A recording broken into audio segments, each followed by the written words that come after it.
Good morning. We would like to thank SAGES for the opportunity to present our data here today. We do have a relevant disclosure, as this study was actually sponsored by Cook Medical, which also provided the biodesign mesh.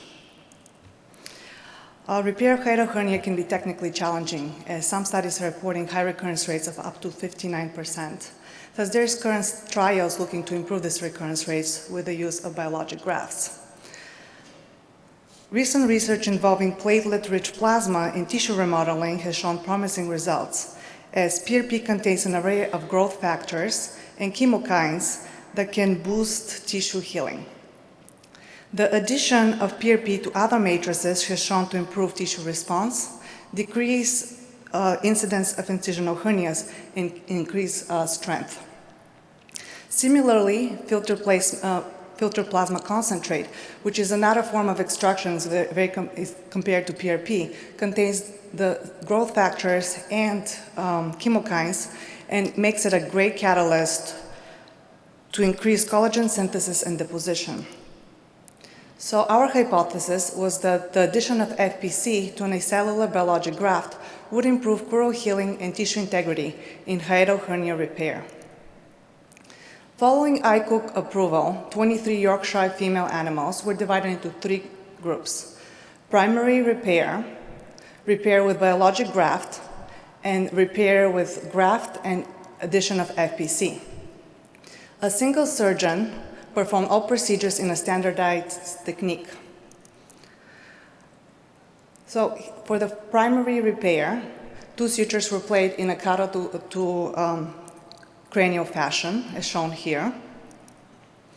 The biologic mesh was secured, and for the FPC, there was a filtration system, as shown here on the right, that the FPC was actually extracted, and the biologic graft was soaked into the FPC for 30 minutes, which was based on previous kinetic studies in a rat model. Animals were euthanized at 8 weeks, and the distal esophagus with hiatus was harvested en bloc for histopathologic analysis and tensile strength. No kinking or gross hypertrophy was noticed at the time of euthanasia. The histopathologic analysis was performed by a board-certified histopathologist who was blinded to the treatment group. He evaluated the slides for collagen deposition, vascularity, and inflammation. The tensile strength was performed via tensiometer, as samples of equal dimensions were preloaded to 1 Newton and then deformed at a constant rate. So this is an example of how the tissue was graded. The top left was basically represents minimal chronic inflammation and no collagen deposition.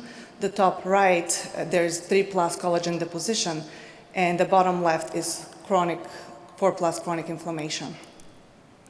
As you can see here, there was a difference in terms of collagen and inflammation among the 3 groups. There was no difference in terms of vascularity, although there was a trend favoring the FPC group.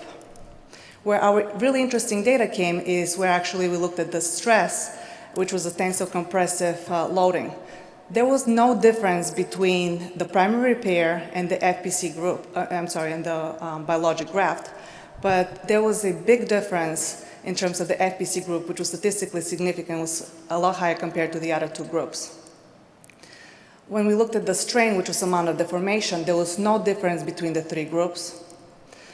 Yield force, which was a force needed to deform the tissue, again, the FPC group was statistically significantly higher compared to the primary repair and the biologic graft.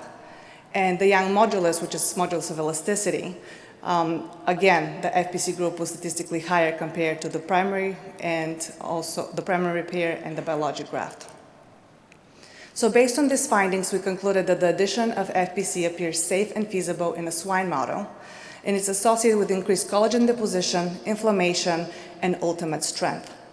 Based on these findings, a transition to human trials is actually being planned currently. Thank you.